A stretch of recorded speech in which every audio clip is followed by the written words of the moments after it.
Bonjour, alors dans cette vidéo nous allons voir ensemble le dépliage UV dans 3D Studio Max. Alors, on a déjà vu comment placer des shaders directement dans 3D Studio Max. Alors on va se rapprocher un peu plus de cette boîte pour comprendre un petit peu comment lui, il a placé notre texture directement et il a créé son shader. Alors, au niveau de la création du shader, donc quand on glisse directement une image sur la boîte, elle s'affiche sur la boîte. Si pas, il y a la vidéo juste avant qui vous explique un petit peu comment faire. On va simplement prendre la pipette, on va cliquer dessus. Donc on a bien notre shader qui se trouve ici et il nous met dans la diffuse directement notre bitmap, dans la diffuse color. Il nous rajoute rien d'autre. D'accord, c'est juste pour l'affichage. Ici, je vais quitter, comme ça vous voyez. Et lui, qu'est-ce qu'il fait? Bah voilà, alors mon image, elle est ici, toute simple. On a donc des petites cases qui vont de A01 à J10. Alors si on regarde directement sur notre boîte, ben, on a bien le A01 et ça va jusqu'à J10. Alors quand je tourne ma boîte, on va de A01 jusqu'à J10 et ainsi de suite. Donc ça veut dire quoi? Ça veut dire que si sur mon image ici, je fais un petit dessin à cet endroit-là. Admettons, il y a à cet endroit-là, j'aimerais bien mettre un petit effet d'herbe, par exemple l'herbe qui vient se coller directement sur le côté de ma boîte ici. Ben, ça va être sympa parce que je vais l'avoir ici, je vais l'avoir là, je vais l'avoir ici également, là également, mais par contre un truc qui sera vachement moins sympa, c'est que je vais me la taper également ici et en dessous. D'accord? Donc voilà, ça va être un petit peu le problème. Donc ça veut dire quoi? Donc lui, quand on crée un objet directement ici, eh ben, il va nous générer un UV. Et cet UV, ben, on va aller voir un petit peu comment il est généré. Alors, il est généré comme ceci, hein, je vais vous montrer. C'est comme si lui, il rajoutait tout simplement un UV WMap. Et cette UVWMap, on peut choisir la façon dont il va être généré. Et donc, bah, lui va prendre un de ceux-là. Hein. Comme c'est une boîte, lui, il va faire une boîte. Et on va se retrouver avec ceci. D'accord? Alors, je vais simplement prendre la petite flèche. Je vais prendre le gizmo. Je vais le déplacer. Comme ça, vous voyez. Donc, c'est une boîte, tout simplement, qui fait la forme de notre boîte, qui est comme notre boîte, dans laquelle ben, il va venir appliquer une texture ici, la même là, ici, et ainsi de suite. Alors, comme vous voyez, si je déplace ma boîte, eh ben, ça me déplace également ma texture. Ok. Alors, tac, je vais enlever ça. Donc, j'ai bien ma boîte. Je vais passer en éditable poly. Admettons, sur ma boîte, j'ai envie que ici, là, là et là, je me retrouve avec du mur, par exemple. Donc ici au-dessus, bah, je suis content, j'ai mon checker, en dessous j'ai mon checker également, mais là où j'ai sélectionné, j'aimerais bien avoir du mur. Alors pour avoir du mur, c'est assez simple, il suffit de venir ici, je prends du mur, et je viens le placer dessus. Et là, qu'est-ce qui se passe? Ben, mon mur vient s'appliquer correctement.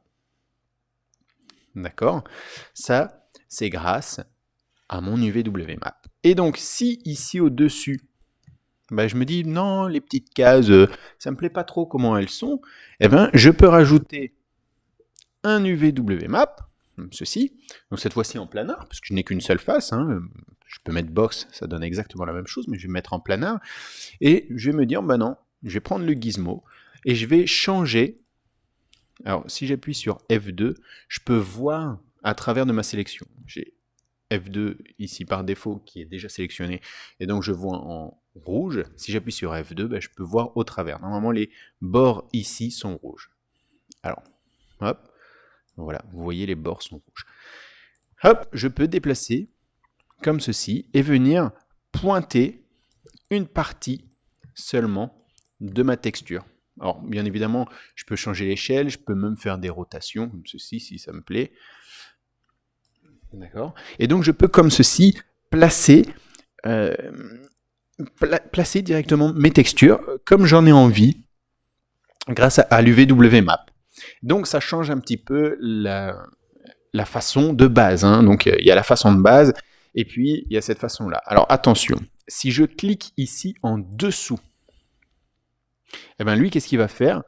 Hop, il va me remettre l'ancien UV. Pourquoi? Parce que l'objet qui se trouve ici, il a un UV. Par défaut, dès qu'on crée un objet, il génère un UV. Peu importe bien ou pas bien, peu importe. Nous, quand on recrée au-dessus un autre UV, eh ben, lui, forcément, il va remplacer l'UV de base et il va mettre celui-là à la place. Si maintenant, je retourne en dessous, ben lui, forcément, c'est un peu comme s'il cachait l'UV qui était là pour récupérer l'UV qu'il y avait en dessous. Si je veux appliquer cette UV-là à mon modèle d'en dessous, et donc, en quelque sorte, lui imprimer l'UV dedans, il suffit de faire un clic droit, Collapse All ou Collapse To. Hein.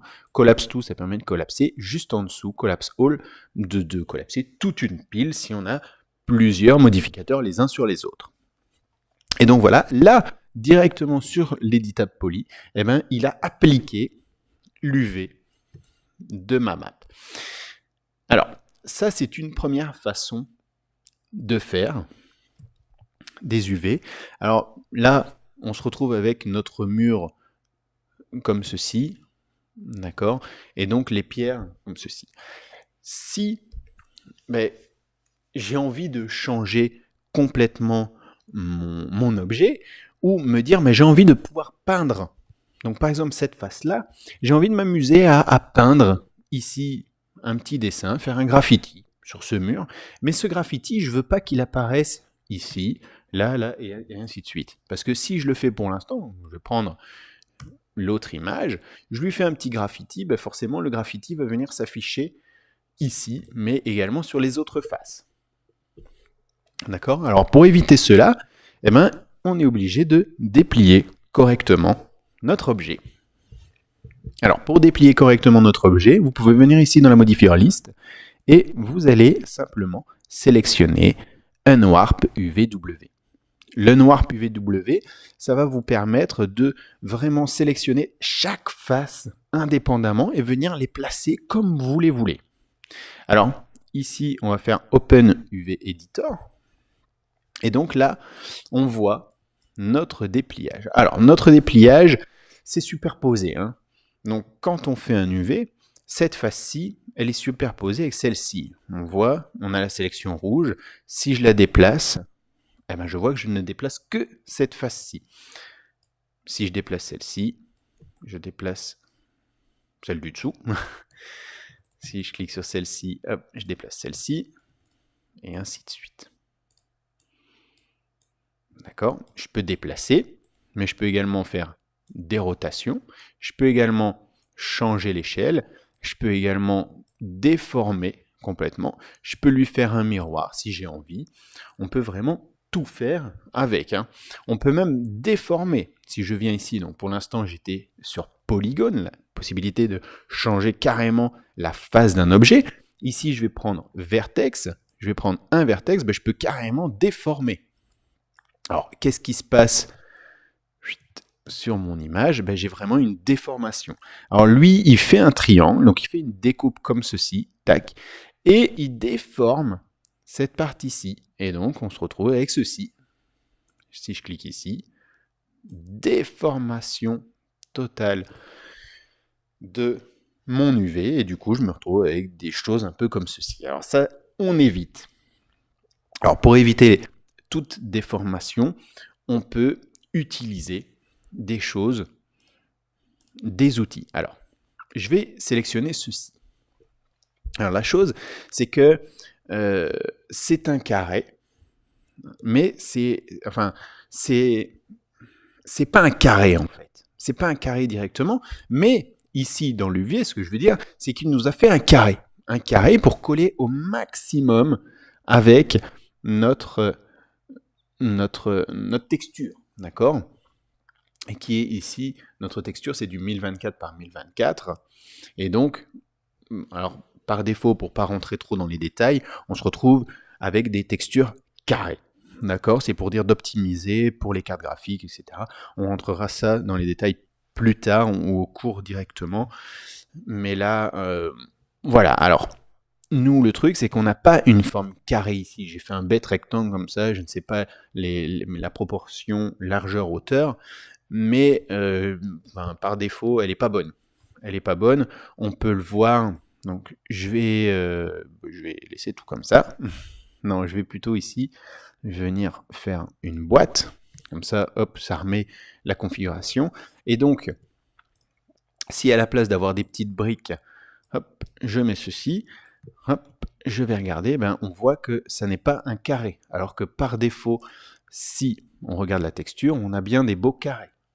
D'accord? Ici, on a des rectangles. Les rectangles, ben, c'est pas bon. Ça veut dire qu'il y a une petite déformation, une petite tension qui se fait au niveau de la texture. Alors, pour éviter ceci, hop, je vais réouvrir l'éditeur qui se trouve ici. Donc, tout est superposé l'un sur l'autre. Eh ben, on a la possibilité de faire un Quick Planar Map qui se trouve ici. l'UV Editor, on a le Quick Planar Map. Le Quick Planar Map, c'est quoi? On va sélectionner une face. Ah, je vois que ça a bugué, donc je vais collapser.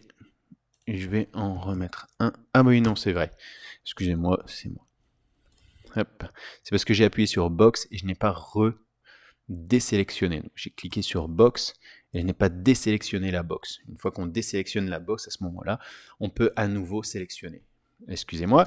Donc ici, voilà, on a bien notre carré et on voit bien que ça ne fait pas un carré, que c'est plutôt un rectangle. Alors pour éviter ceci, pour vraiment récupérer le rectangle, il faut faire ici un Quick Planar Map et lui, il va récupérer en fait la forme du polygone sélectionné et il va nous la mettre, il va nous retranscrire en quelque sorte les bonnes proportions. Et là, si on regarde, normalement les carrés sont bien carrés. D'accord? Alors le truc, c'est que si on veut le faire sur l'ensemble de notre boîte, ben, le Quick Planar Map, regardez, il va se faire dans ce sens-ci. Lui, il va essayer de trouver un angle, le meilleur angle pour lui le faire. Tac, pour lui appliquer le Quick Planar Map. Le problème, c'est que voilà, on a sélectionné tout l'objet en 3D, donc ça ne marchera pas. Regardez, je vais le faire, Quick Planar Map, pouf, on se retrouve bien avec un carré, un peu comme les cours de géo à l'école, de géométrie à l'école. Ben, lui, il va essayer de sélectionner, voilà, pour lui le meilleur, mais c'est pas bon. C'est pas bon. Alors, soit on s'amuse à faire face par face un Quick Planar Map, d'accord? Ce qui peut être sympa, excusez-moi, quand on a style un visage, quelque chose d'assez compliqué, un objet assez compliqué, eh ben on sélectionne des faces planes et on fait un Quick Planar Map. Et donc, il y aura forcément des petits étirements qui vont se créer, mais les étirements vont être minimes par rapport à l'objet. Alors, pour le faire sur l'ensemble de l'objet, il suffit de tout sélectionner, faire Mapping, Flatten Mapping. Là, lui, il nous demande des angles. Alors ici, forcément, l'angle est de 90 degrés car c'est une boîte. Et on a ici une tolérance au niveau de l'angle de 45 degrés. Donc lui, il va essayer plus ou moins de nous le déplier. Alors ici, il va avoir trop facile. Paf. Et donc là, on aura bien l'ensemble des éléments. Pac, pac, pac. Avec les bonnes proportions. Ok.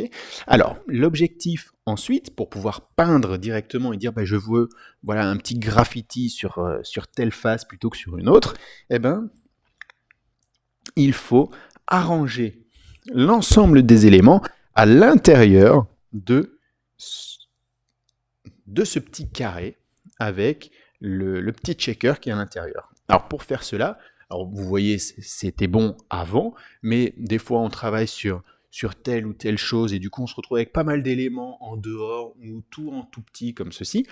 Alors pour pouvoir arranger les éléments, vous allez descendre ici, donc ça ce sont toutes des choses qui vont vous permettre, que l'on va voir plus tard, et qui vont vous permettre de lier, de faire des dépliages un peu plus faciles, etc. Et donc vous avez ici Arrange éléments. L'arrange élément va vous permettre de disposer les éléments dans ce carré le mieux possible. Donc lui, il va chercher un petit peu la bonne façon de faire. Alors, il va se permettre de faire de changer la taille des objets, de changer. On peut lui permettre également de faire des petites rotations. Et on a un padding. Le padding, c'est quoi? C'est la distance entre chaque petite face qu'il aura fait. Et donc, il va garder une petite marge de 0,02. D'accord? Donc, vraiment une petite marge. Alors ça, c'est important de garder cette petite marge parce que lorsqu'on a du mip mapping, je ne sais pas si vous voyez, ici, la résolution de la texture n'a rien à voir avec la résolution que l'on a ici. D'accord? On se retrouve avec un i un peu flouté comme ceci.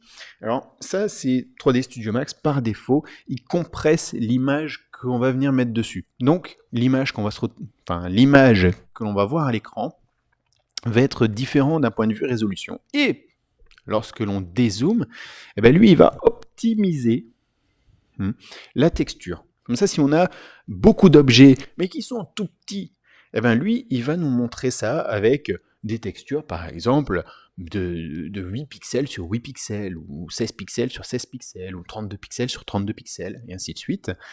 Donc lui, il va vraiment essayer d'optimiser. D'accord? Mais pour optimiser, si les éléments se touchent, eh ben on va avoir, par exemple, si je fais un graffiti, mais vraiment ici sur le côté, eh ben le graffiti va également déborder un petit peu, parce que lui, il va devoir choisir entre avec du graffiti ou sans graffiti, et donc des fois, il va faire le choix de mettre le graffiti également sur le pixel juste à côté. Et du coup, en réduisant, on va se retrouver avec forcément un pixel un peu plus gros, forcément, 8 sur 8 affiché comme ceci, on va avoir un pixel un peu plus gros, et du coup, le graffiti risque d'apparaître ici sur le côté. Donc voilà, ça c'est vraiment le dépliage le plus simple. Ensuite, on va voir comment mieux organiser tout ce dépliage. Alors une fois qu'on a fait ceci, ce que l'on peut faire, c'est aller dans Tool, Render UV Template, et on peut faire des rendus directement de ce template. Donc si je fais Render UV Template, eh ben on se retrouve comme ceci avec exactement la même chose. Il suffit de sauvegarder. On sauvegarde l'image, on fait notre petit graffiti, on le ramène dedans, dans 3D Studio Max. Hop, je vais le faire comme ça, vous voyez. L'accès rapide, normalement j'avais texture. Voilà, je vais faire test. Test, je vais le mettre en JPEG. C'est pas bon de travailler en JPEG, mais c'est pas grave. Hop, je vais venir ici et je vais ouvrir test dans un programme de retouche photo. Elle ne veut pas me l'ouvrir. Ah oui. Voilà. Donc voilà, je l'ouvre dans un programme de retouche photo. J'ai ceci. Alors je vais faire tout simplement un nouveau calque, édition, remplir avec du blanc. Voilà. Et je vais dire sur le calque, un troisième calque, eh bien, je vais venir dessiner. Alors cette fois-ci, mon graffiti, je vais le faire un tout petit peu plus gros. Je vais choisir une couleur, voilà, comme ceci, hop, rouge, et je vais faire un graffiti ici, un autre là, un petit triangle ici, un rond. Voilà, donc, je fais mes petits graffitis.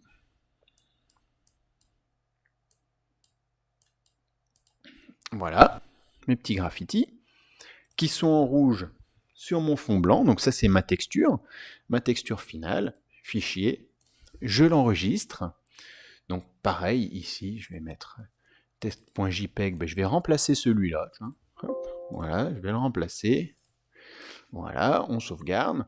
On revient ici. Donc ça, je peux quitter. Ça, je peux quitter. Alors, petit conseil, on a changé l'UV. Donc l'UV, on va le collapser à celui d'en dessous. Clic droit, collapse tout. Comme ça, il va vraiment l'incruster dedans. L'incruster directement dans mon objet. Et là, je vais simplement glisser dessus. Et là, on voit que les graffitis, peu importe où je les ai faits, eh ben, ils vont venir se mettre par rapport à mon modèle, ici, par rapport à mon UV.